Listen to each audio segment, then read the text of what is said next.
Hi everyone, and welcome to another edition of Destination Michigan. It's time to get out of hibernation mode and look ahead at the ways that you can explore Michigan all year long. Support for Destination Michigan is provided by the CMU Bookstore. T-shirts, sweatshirts, hats, maroon and gold memories, and an official outfitter of Adidas apparel at the Central Michigan University owned and operated CMU Bookstore.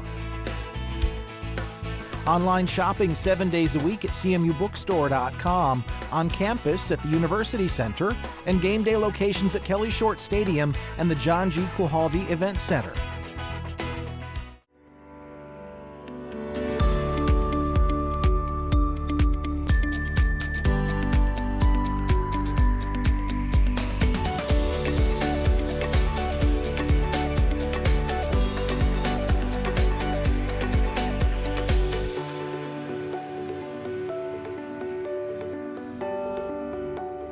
We start off this episode with a trip to Boyne Falls, where nature meets luxury at Lost Woods Farm. Forget everything you know about camping because we're going glamping while overlooking the stunning Boyne Valley and sleeping in style. From there, we venture to the tip of the mitt to the banks of Lake Huron, where we uncover the rich history of mining in Rogers City and how it left its mark on industries across the country. His images have documented countless of historical and exciting moments at Central Michigan University, but at WCMU Public Media, he's known as the Duke of Juke. Get to know Robert Barclay and his love for the eclectic and soulful sounds of rhythm and blues, gospel music, and so much more. And with spring in the air, maybe it is Michigan after all, golf enthusiasts are eager to hit the links. Mount Pleasant's own Doug Labelle went from bunkers to birdies, but more recently into the Michigan Golf Hall of Fame, thanks to his love for the sport and family support. More on his remarkable journey ahead. If camping in a tent or camper isn't exactly your thing, like me, then maybe glamping is more up your alley. This luxurious way of taking in the great outdoors may be just the way for you to enjoy nature without breaking a sweat or divorcing your partner trying to park that RV. Let's go and get lost at Lost Woods Farm in beautiful Boyne Falls. I loved going to camp as a kid. I love nature. I'm almost 42. I do not like sleeping on the floor. Wise words many of us can probably relate to. Who doesn't love the quiet but bold beauty of nature, especially here in the stunning hills of Boyne Falls overlooking the valley and miles of blue sky? For Lauren Blanford, this is a dream come true. We'd gone glamping a couple times, and I was like, we should do glamping. We have these hills, everyone could have their own little area, and it really just blossomed from there, and we just went with it. Glamping is a relatively new term, but one that's resonating with many wanting to get back outside, but with some additional creature comforts. Glamping is combining two words, glamour or glamorous and camping. It's really combining nature with luxury. So you can still be in the outdoors, but you're sleeping in a bed, you're cozy. There's a bathroom nearby, there's a shower. There's all these different amenities, and different places offer different things. Each tent has a memory foam mattress, nice sheets. We always like to say it's nice sheets in nature, all in one. There's a heater for the chilly nights, a little propane heater. And then in the hotter months, we have fans. And then we bring you actually breakfast tent side, and it's homemade bagels and coffee. Lost Woods sits on 160 acres. Right now, their accommodations include an A-frame cabin and 3 large tents. They're available to rent out for most of the year. They also just opened their new geodesic dome that you can rent out year-round. While each is a little bit different from the next, all feature cozy and luxurious insides. Lots of different people come here. People come for a romantic getaway. I've had lots of guests come with their moms or their sisters or as a group. And you can rent out all of the sites all together for a family reunion or 40th birthday, bachelorette, lots of different options. Now each site is situated in its own private location and includes a fire pit, heaters, and what feels like an infinite view of the sky and the stars. I think the views are always a shocker, just because in some ways it doesn't feel like Michigan. There's a lot of topography here, and you can be up in the hill. And I think people are always pleasantly surprised. Because glamping is new, not everyone has really set expectations. There are so many trails to hike and explore while you're here. Lauren says they've become a spot for people to host retreats and things like birthday parties. They also host events inside their gorgeous old barn. After our visit, it was really hard to leave. The views and this property are something that speaks to your soul. A lot of people come here for different reasons. Sometimes it's to be with other people, sometimes it's just to relax alone. We can cater to whatever your needs are, but people really come here to just relax, disconnect, enjoy the views. You can sleep well with the stars. People have seen the northern lights here several times, which is pretty amazing. Lost Woods is taking reservations on their website. You'll find detailed information and pictures of all their campsites and events there. Also, I can confirm that Lauren's homemade bagels are amazing. Well, changing gears now, the Destination Michigan crew has learned over the years the best way to check out what our state has to offer is to really just hit the road and check it out ourselves. Adam takes us to the northeastern side of Michigan to see a world record holder. Exploring the Sunrise Coast of Michigan meant a road trip on Heritage Route 23. The journey took us past one-of-a-kind roadside attractions that make this part of the state special. Stopping to check out this Paul Bunyan statue built in the 1950s was a must. A few miles north, we made our way into Alpena. Island Park gave us just a glimpse of the natural beauty found in the area. Continuing up Route 23, a detour allowed us to explore 3 lighthouses, each one a bit different, but all worth checking out. On the road again, we made our way into Rogers City, nicknamed the Nautical City. Visiting the County Historical Museum, we learned the history of the area and discovered they are home to a world record holder. It's beautiful in the summertime. It's right on US 23, so if you're going up the Lake Huron coast to get to Mackinac City, you drive right past it. It's a nice little town, it's got a lot of good stuff, a lot of boating. Very popular with boaters in the marina. Tourism is one of the big summertime industries. Like many coastal towns, the city is home to a unique lighthouse. The 40 Mile Point Lighthouse got its name for being about halfway between Presqu'Île and Mackinac.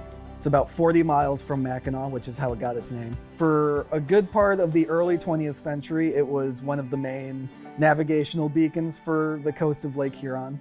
The lighthouse was constructed at the request of the U.S. Lighthouse Board. When the light turned on for the first time in 1897, sailors could now travel from Mackinac Point to the St. Clair River and be in view of a lighthouse the entire trip. Presqu'Île County was really started as a lumber area. It was a boom community for lumber, especially in the late 1800s, early 1900s. So lumber was the original trade for about 30-ish years, and then in 1911 is when the limestone quarry was really started, and then commercial operations began in 1912. Located just outside of town, the Carmoose Calcite operation, commonly referred to as Calcite, is a destination we're stopping to experience. To put in perspective how big this mine is, it can be seen from the International Space Station. The quarry here is actually the largest open-face limestone quarry in the world. There's others in Europe that are deeper, but in terms of just pure area and limestone mined, Rogers City has the largest in the world. The quarry itself goes out for miles, but you can see the plant, you can see all of the buildings, and you can see a good chunk of what was mined already, but a lot of what's currently being mined is further out, and you can't really see that from the quarry view.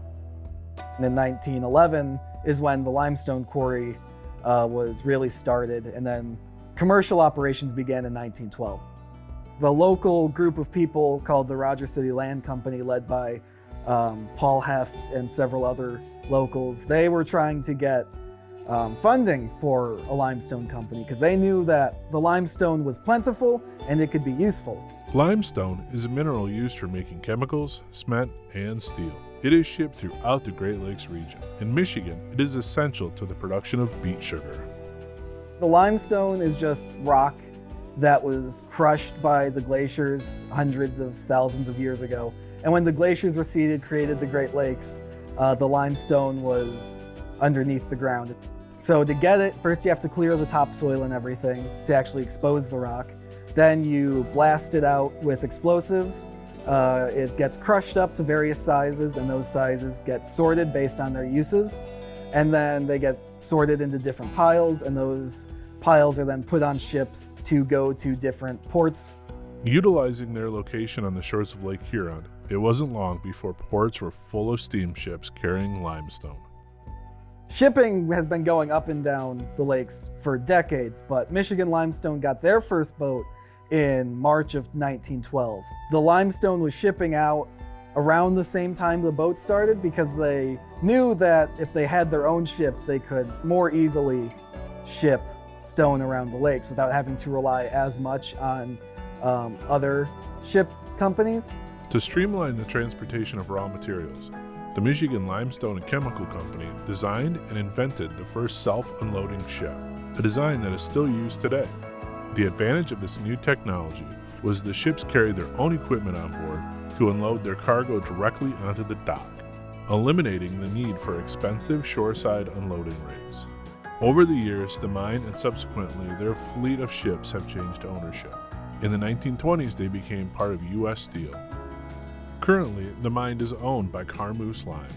It is still actively mined, with mining and shipping an estimated 10.5 million tons of limestone a year throughout the Great Lakes.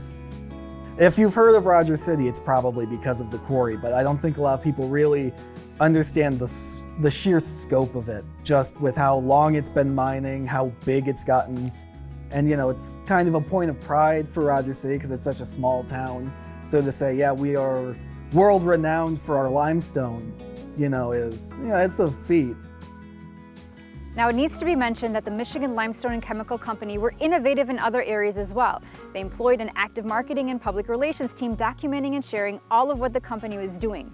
The Historic Museum is lucky to have in its collection copies of newsletters and publications dating back to the early 1900s, as well as thousands of photos and hours of film, all a tremendous resource for the history of the area.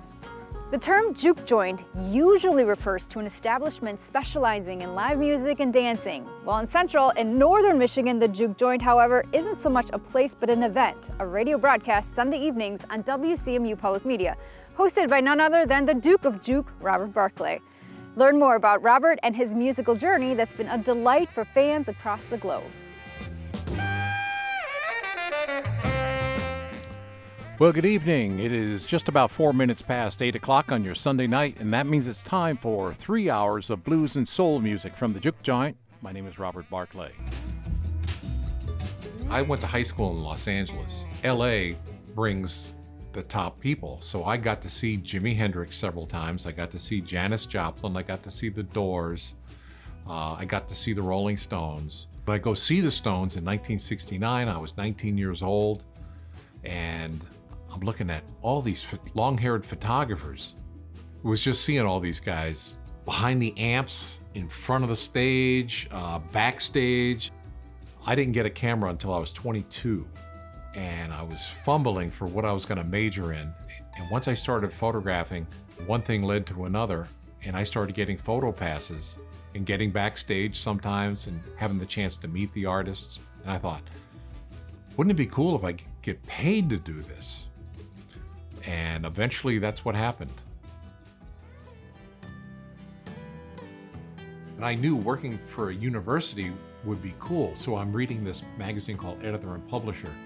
And it said, in the want ads, it said, photographer wanted at Central Michigan University, Mount Pleasant, Michigan, to do alumni, sports. So I called the office. I said, oh, I'm a photographer, and I saw the ad in the magazine. Oh, okay, what kind of background do you have? Well, I was USC's photographer. You were USC's photographer and you want to come here? When we moved to Mount Pleasant, I decided to buy an acoustic guitar and take guitar lessons. Well, my guitar teacher, he goes, well, I do a folk music show at CMU Public Radio called Homespun. Would you like to come on the air and play some of your favorite records? He said, are you really? On the radio? On a real radio? Wow, that would be really cool. So he invited me in to do that. and I did that with every other Saturday night. Then I started listening to a show called Only Blues. It was Saturday or Sunday night at 6 p.m. A guy named Peter Ashoff came out from KUNI out of Cedar Falls, Iowa. And in between songs, he'd tell you a little bit of interesting history about who he was going to play next. And I thought, God, this is really cool. And then he stopped doing the show. And I said to John Scheffler, this is about 1984, I said, you know, we really need a blues show to replace Peter Ashoff's show. And he goes, yeah, I'll think about it. And then I'd nag him a little. After a few months, I'd say, hey, John, we really need to do a blues show. Oh, okay. Record me a 1-hour demo. And he talked about it with Ray Ford, who was the program director. And they decided, they both loved the blues. They said, well, let's give Robert a shot at that. So on Sunday night at 8 o'clock for 1 hour in April 1985, I came on and did my 1-hour show. You're listening to the best blues and soul music at the Juke Joint with the Duke of Juke, Robert Barclay, on CMU Public Radio. Catch it. It's bad. I started getting postcards in the mail or letters written on notebook paper and torn out. Said, hey, I love your blues show, but come on, 1 hour? We need, longer. That was April 85. By October, we made 2 hours of it. And then by 1988, we turned it into a 3-hour show. All right, that was Buddy Woods on a track titled Don't Sell It, Don't Give It Away, playing a little bit of slide guitar on that track. My show is the first 100 years of blues recordings, the first 100 years of recordings in general. I didn't play the same old stuff. Acoustic blues of the 1920s and 30s, electric blues from the 1940s onward.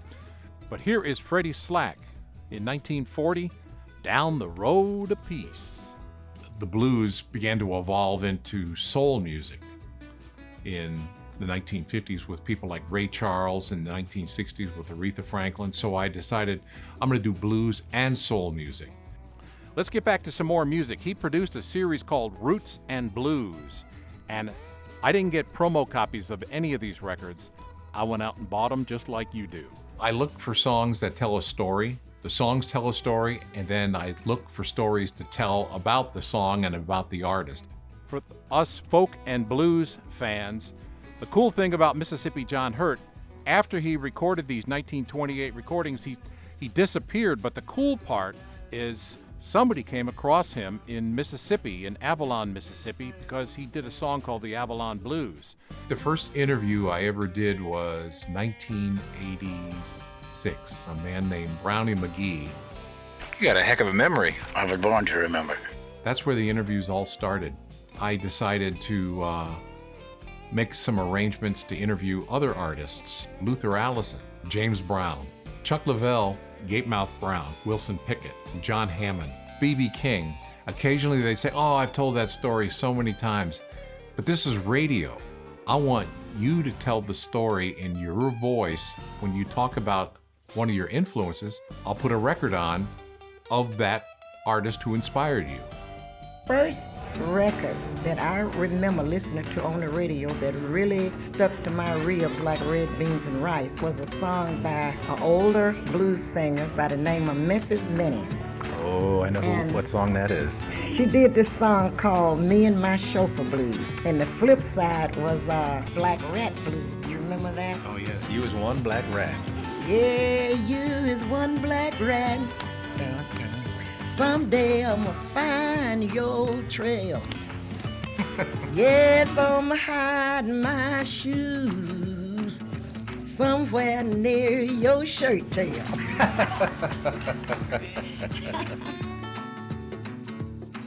Well, ever since I was a teenager in the 1960s, I was usually the kid that had the latest records. And people, hey, let's go over to Barclay's house. He's got the coolest records.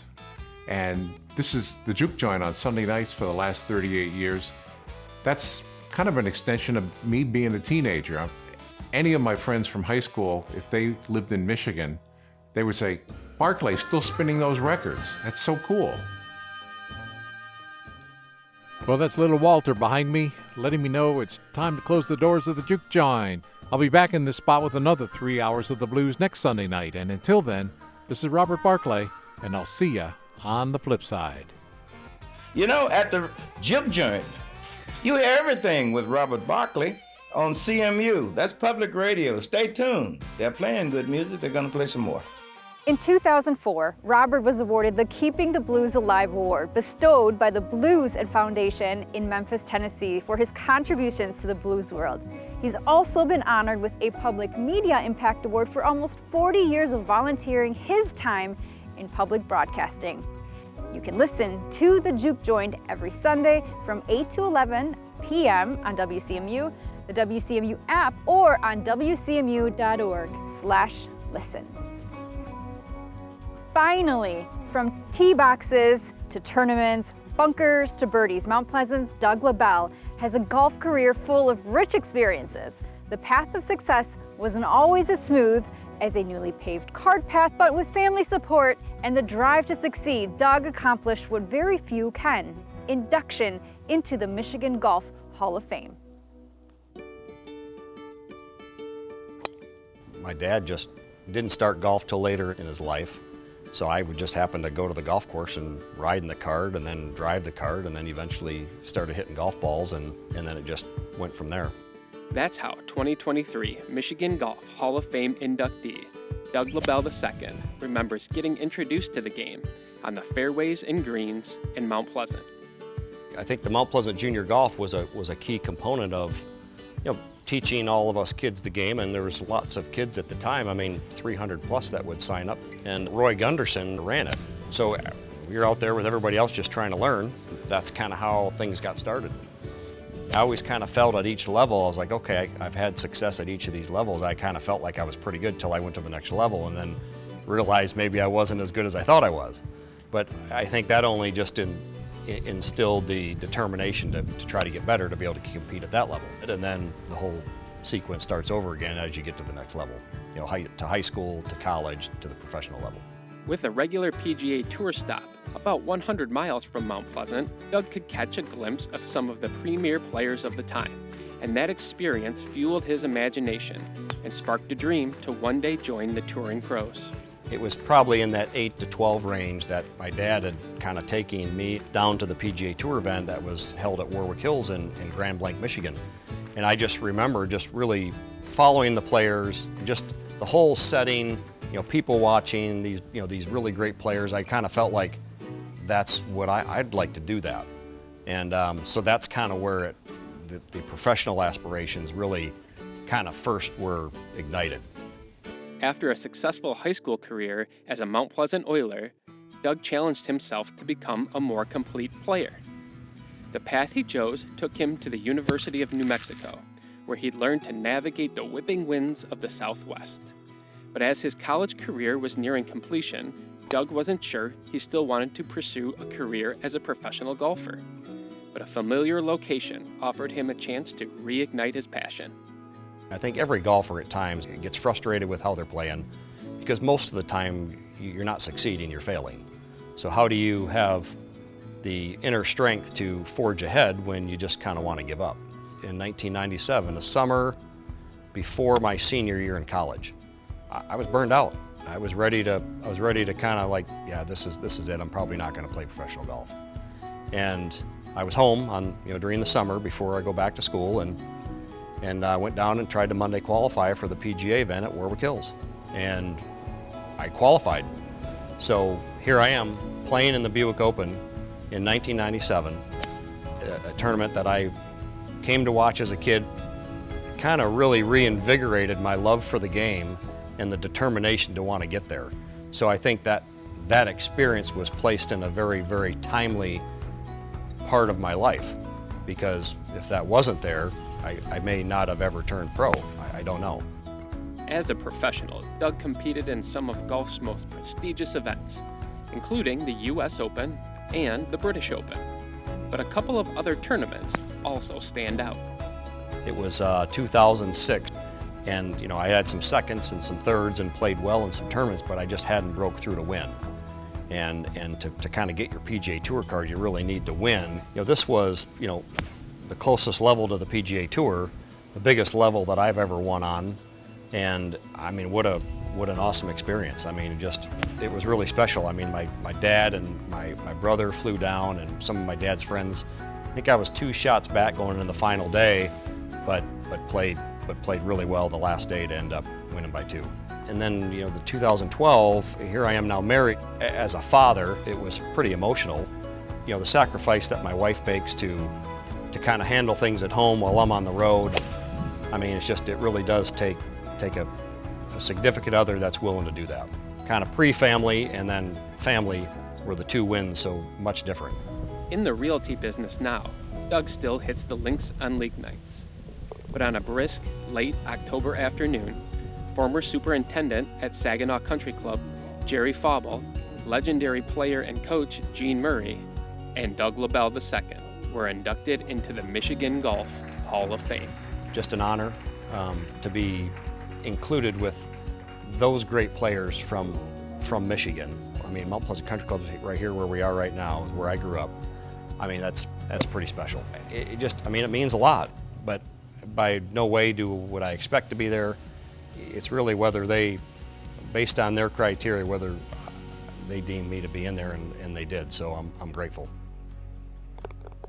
And look who's joining me right now. Doug, you have had quite the career on the links that's taken you to really all corners of the world.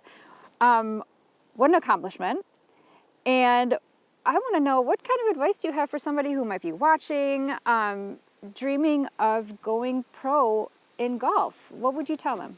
Well, first of all, I would say they need to love the game. You got to love the game if you're going to do something that much, that often.